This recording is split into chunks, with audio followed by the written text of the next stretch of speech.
Quel plaisir de vous revoir. Mais moi le même, maître nain. Yo mes petits poillons, aussi c'est Murex en direct de la Wambot Channel pour une toute nouvelle vidéo sur du Hearthstone Heroes of Warcraft. Et aujourd'hui je vais vous présenter un tout nouveau deck, un nouveau qui est mid-range. Bon c'est pas un nouveau, il a déjà été créé, mais c'est un deck qui m'a permis de monter également dans le ladder. C'est le Hunter Secret. Comme vous pouvez le voir, mon rang est actuellement 6, mais je suis passé rang 5 bien avant. Et je suis passé rang 5 avec le deck de Loyan, donc c'est vraiment un deck que je vous conseille pour monter ladder, c'est un deck qui est fou. Et ensuite je suis redescendu parce que j'ai testé d'autres petits decks comme le Prêtre Dragon, le Malirog, le Taysenel, le Gris Control, du Zo. Et tous ces decks là ont pas un ratio qui est top, et surtout c'est le Zo. Je vous le déconseille fortement parce qu'il y a trop de decks qui sont supérieurs, comme tous les decks contrôle comme le guerrier, et t'as les decks mythes qui prennent facilement le dessus aussi, parce qu'il y a beaucoup de sorts de zones, comme tout ce qui est tempête de foudre, et ici toutes les bastons, tout ça. Donc on revient sur un autre deck mid qui, j'espère, va faire le café et qui vous convaincra que le mid pour le moment c'est la Force Hearthstone. Bien sûr ces decks là ont été un peu nerfs, parce que oui la nouvelle est tombée hier, comme la Crocro ou War Totémique pour le deck de Loyan qui passe, donc il faudra modifier un peu la liste, comme remplacer les Crocro par des éclairs qui coûtent 1 toujours. Et ensuite, on a aussi ici l'appel de la nature, qui ne passe plus d'un coup de 8, mais à un coup de 9. Et du coup, ces decks-là sont quand même fortement nerfs, ce qui est bien dommage. Mais bon, c'est normal, les classes étaient beaucoup trop, enfin les cartes étaient beaucoup trop fortes, fallait le voir comme ça. Et bien souvent, quand tu tombais contre des trucs pareils, bah, tu rageais. Ici, T6, t'avais à peine réussi à gérer la savane. Pof, T7. Si l'autre avait la pièce, c'était pièce appel de la nature. Et puis T8, tu t'en remettais la deuxième. T'as pas tout pour gérer, tu one seed, t'en as marre, c'était frustré. Ça devenait des decks de frustrés, ça qui était le problème. Mais bon. Pour moi, le Shaman mid et le Shaman resteront toujours une classe supérieure aux autres pour le moment. Parce que le Shaman a facilement moyen de remplacer ces cartes-là. Et encore, le Roi, enfin le Quick, lui ça va, c'est juste un nerf où ce sont seulement les totems de base qui sont invoqués. Donc c'est pas non plus la mer à boire, il y a moyen de s'en sortir. Enfin, c'est pas grave. Alors, qu'est-ce qu'on peut dire ensuite au propos des nerfs, celui du sergent grossier qui est normal, comme pour le gnome lépreux d'avant, ici il a été nerf, de toute façon il sera bon, il est toujours joué pour son effet, donc le plus 2 d'attaque. Pour le guerrier l'exec, que je trouve totalement normal et totalement justifié, parce que le guerrier avait trop facilement des cartes pour gérer le board, et c'est pour ça que le guerrier contrôle a toujours été un top deck. Et enfin... on fait plaisir. Et enfin, parmi les nerfs, le Yogg-Saron. C'est dommage que c'était une carte très chouette à jouer, mais bien souvent quand tu te la prenais, comme je le disais, tu rageais, parce que le deck druide a vraiment été trop fort à cause de ça. Tu piochais énormément, tu mets beaucoup de sorts, et à la fin, un petit Yogg-Saron, t'avais d'office l'avantage tellement il lançait de sorts. Alors que maintenant, dès qu'il sera mort, transformé ou autre, voilà, les sorts s'arrêtent, ce qui est de toute façon plus logique. Mais bon, Blizzard a bien fait, il voulait créer une carte fun à la base, et il se retrouve avec une carte complètement pétée, c'était pas le but. Donc, moi je trouve qu'ils ont géré à ce niveau-là, et donc ils ont bien fait.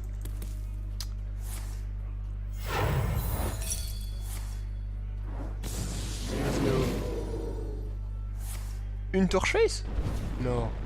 Ah ok, ouais. Ça me fait peur le Gonzague là.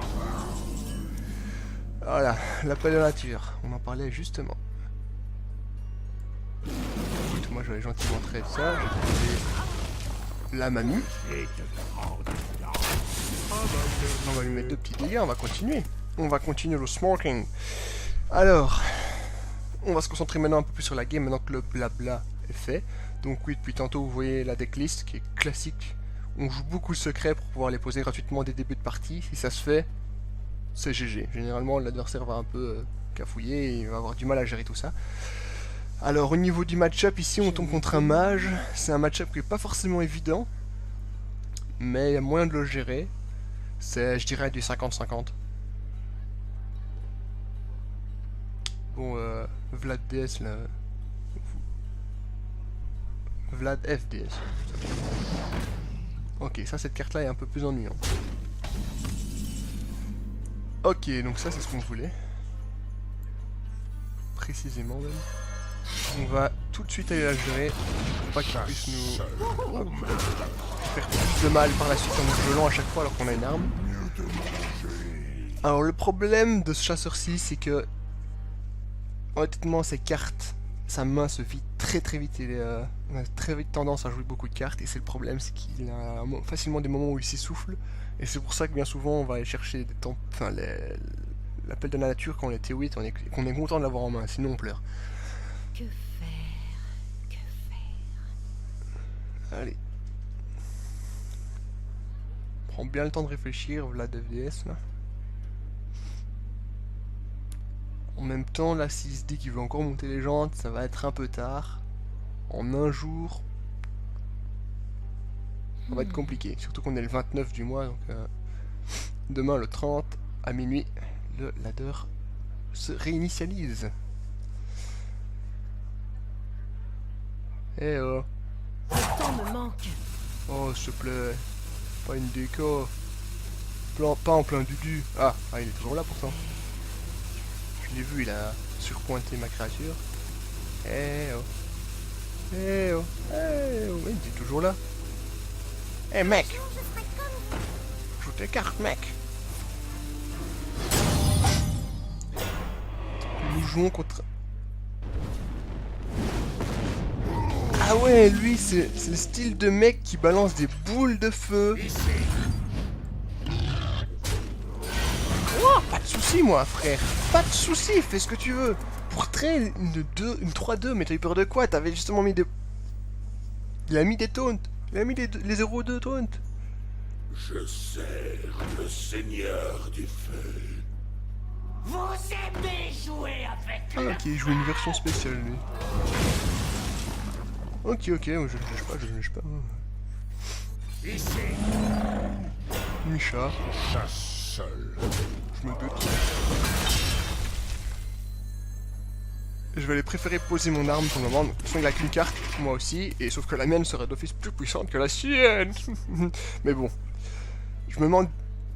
Par contre, je me suis pas renseigné sur quand Velio le nerf. À mon avis, il sera peut-être début de saison. Enfin, en tout cas, c'était très prochainement qu'il nous avait fait sous-entendre. Voilà, j'espère que ce sera vrai.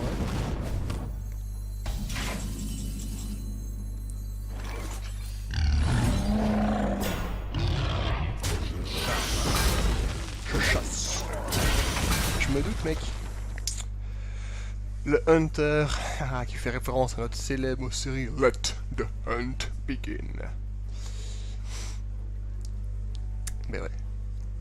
Vu que je suis un fan d'Hearthstone, fallait bien que je mette des petites références par-ci par-là, même si le yo n'était pas forcément pour. Enfin, c'est pas grave.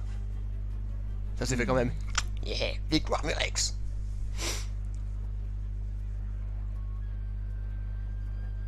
Bref, n'hésitez vraiment pas à me dire ce que vous pensez du format d'Hearthstone ici, avec des petits decks que je vous présente comme ça, en commentaire, pour savoir si je peux continuer des trucs ainsi, si vous voulez voir de l'arène, ou plus des bras de fer aussi, ou des trucs comme ça, même de l'ouverture de booster, ça je peux en faire, parce que je commence à accumuler mes golds déjà pour la prochaine extension, de base.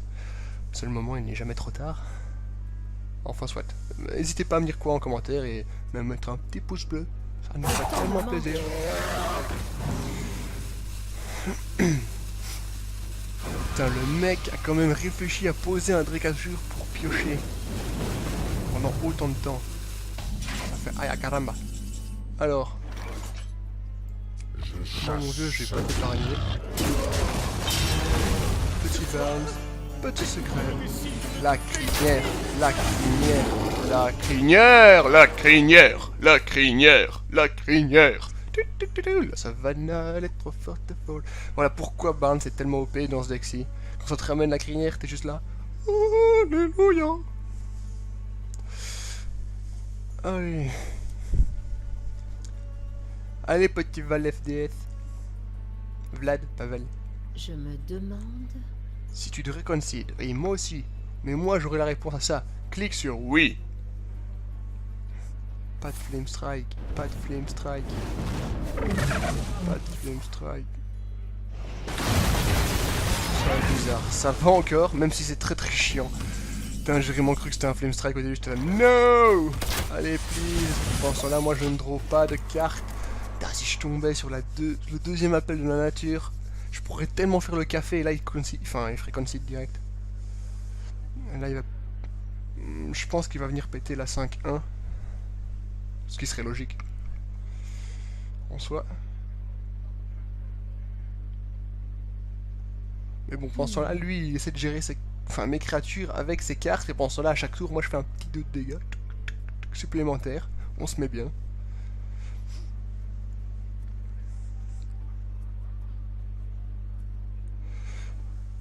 Allez. Il va être temps qu'il gère un peu des cartes là, parce que sinon, il en a à faire. What? Putain, ce mec est quand même vachement dépensier, hein. Bah ouais, traite tout, moi, j'espère. Même pas. Il pleure pas. Il balance ses boules de feu, vraiment, moi.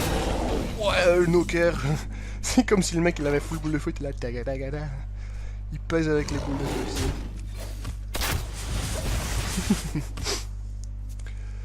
Enfin bon. On va dire qu'il a la boule de feu facile, quoi. Parfois, ça lui échappe de la main, il a... Oups, désolé, je l'ai laissé tomber.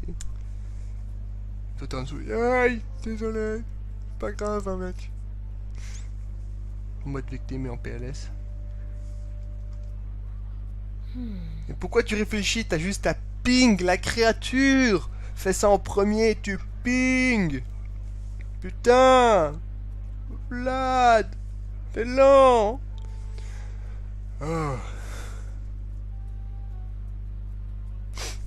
En parlant de lenteur, je crois que j'ai déjà rencontré un mec qui faisait exprès de rope à tous les tours, il pose, il joue et puis il attend jusqu'à la fin de la rope et puis il passe. J'ai déjà vu un mec pareil et honnêtement il montait parce que les gens avaient tellement marre d'attendre qu'à chaque fois il concede. Enfin moi aussi j'ai concede parce que je suis de ce style là à attendre longtemps. J'ai pas une bonne patience au niveau d'Hearthstone à me dire ouais je peux encore attendre quelques tours. Non, moi il faut que je joue vite et bien quoi. Sinon ça me saoule. Bon, ben, prochain tour, on devrait avoir gagné s'il a pas... Vu qu'il a plus 6 dégâts... Ah, mais il a fait une torche, donc il les a peut-être. Et je sais pas, en fait, il va peut-être passer parce qu'il va se dire ouais, il y a un givrant, j'ai pas été voir le sort depuis beaucoup de temps, donc il y a peut-être un givrant, j'ai pas osé attaquer, sinon j'ai perdu.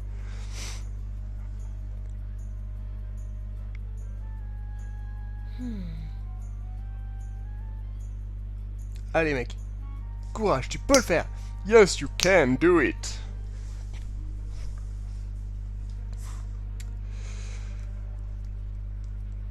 Donc si vous voulez monter la conclusion de ce que je disais juste avant, si vous voulez monter le ladder comme un connard, ropez à tous les coups. Et vous vous ferez sûrement bannir pour la communauté. Mais bon, si vous êtes un bâtard, vous s'en foutez. Voilà, c'était pas si dur, mec. On peut jouer. Bon, tu me butes et t'as gagné. Oh! Oh! Oh! Ça, j'aime pas. Détruis un serviteur gelé. Yes. Sur toi. Ouais, les petites directement. Sur toi. Ouais, c'est bon, j'en fous. Oh, oh. Yes!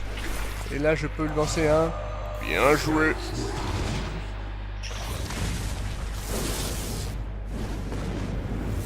Il s'applique à ma volonté.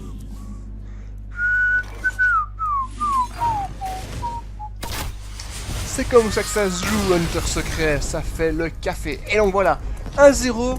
On va relancer une petite game pour essayer de repasser rang 5 pour montrer que le deck vaut la peine d'être joué. Donc ici, ok, la partie a été longue parce qu'on est tombé contre un gros connard qui prend bien son temps pour faire les plays, alors que Lioxaron était évident. Mais bon. Surtout qu'il est con d'avoir déclenché le secret en fait. Il est très con d'avoir déclenché le secret parce qu'il aurait pu jouer à tout moment. Il aurait pu faire la carte du chasseur. J'ai oublié. Qui permet d'enlever les secrets et les camouflages. Qui peut piocher une carte pour deux. Il aurait pu la jouer, donc c'était très con de sa part d'avoir joué ça, mais bon. C'est lui qui joue, hein, c'est pas nous.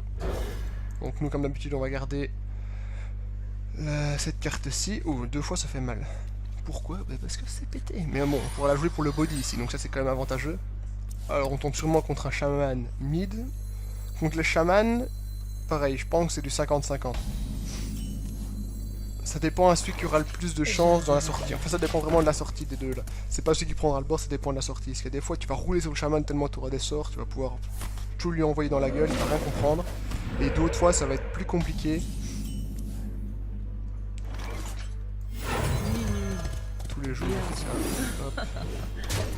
Et parfois, tu auras du mal à lui rouler dessus. Parce que lui aura justement tous ses sorts et il va les faire rouler au fur et à mesure et ça va être compliqué quoi. Tous ces sorts de zone, et il peut gérer notre board facilement, il peut ex toute nos créas et ça s'ennuie. Mais ici on va simplement body. Okay. Bon ici il peut avoir une tempête, mais non, parce qu'il a joué celle d'où. Donc il est surcharge. Enfin il a la surcharge, donc il peut pas faire la tempête. Il pourrait faire une tempête de Maelstrom, ce que je lui conseille pas forcément, parce qu'il serait perdant. Heureusement, nous on a notre lâcher des chiens, on en a qu'un dans le deck, si je sais bien lire sur. Si j'ai une bonne mémoire, mais si je peux le voir ici. Et donc, le petit lâcher des chiens ferait extrêmement plaisir en fait.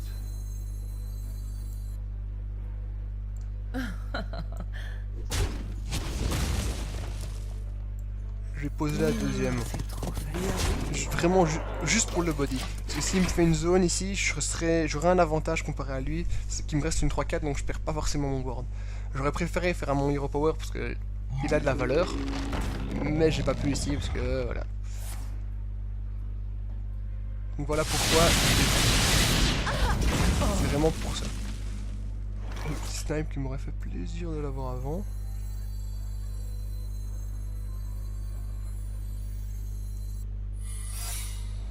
Ici, je pense qu'on va aller simplement le patater.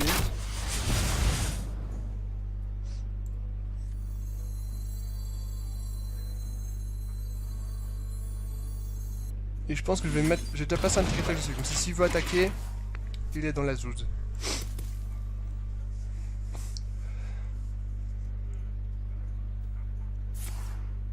Il va chercher le totem de heal.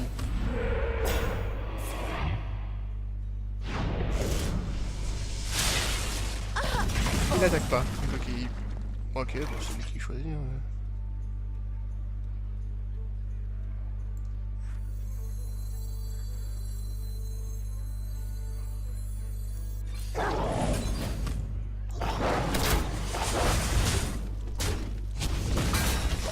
J'ai juste déposé ça. Moi, c'est pour lui faire peur. Hein. Je mets la pression, je continue d'attaquer. Et j'attends patiemment. Lui, il doit se douter que j'ai un... Voilà. Il a fait ce que je voulais. En même temps, il s'est attaqué, à mon avis, il a fait un portail de Maelstrom. Donc c'est pour ça qu'il il s'est dit qu'il pouvait gérer la craque. Voilà. Et moi, ça me fait pas du tout peur, ce portail là. Putain, il a eu de la chatte, hein. Du poisson? Un snipe. Ça fait plaisir. Et moi, je vais aller poser mon autre secret. Ouh. Hop, on continue de face, simplement. Ok, donc ça joue vraiment comme ça. Il faut avoir les bonnes cartes au début, les bons petits secrets. On pose, et puis on a la gestion de board via ces secrets-ci. Donc piège explosif, ça permet de clear à chaque fois son board.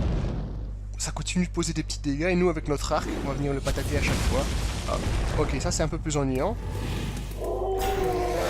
Mais bon, nous, à côté, on a un appel de la nature ici, qui est assez simple à mettre, ou une savannah. Clairement aller mettre un appel de la nature. Je vais même venir trade ici pour me faire peur, je me sens pas laisser après. Et moi, prochain tour, j'aurai, s'il me tue pas cette créature-ci, mon arc, mon ordre de tuer, mon hero power, il est mort. Là, il veut aller chercher de la draw, mais ça c'est trop tard. Voilà, il le sait, c'est gagné, c'est bien joué. Voilà, le deck a fait le café. On termine sur un nouveau 2-0, donc les deux decks mythes que je vous ai présentés. À savoir le deck de Loyan, le deck chasseur ici, qui font le café. On repasse rang 5. Je vais le voir. Sur le côté, ouais, j'étais un petit peu vite. Voilà, on est repassé rang 5, une étoile. Donc j'espère que la vidéo vous a plu, vous a convaincu. C'était Murex de la One-Bot Channel. Tchuss mes poillons, on vous adore tout ça. N'hésitez pas à nous demander quoi en commentaire, ce que vous voulez, partagez tout ça. Faites-nous plaisir, on vous fait plaisir. Allez, tchuss mes poillons.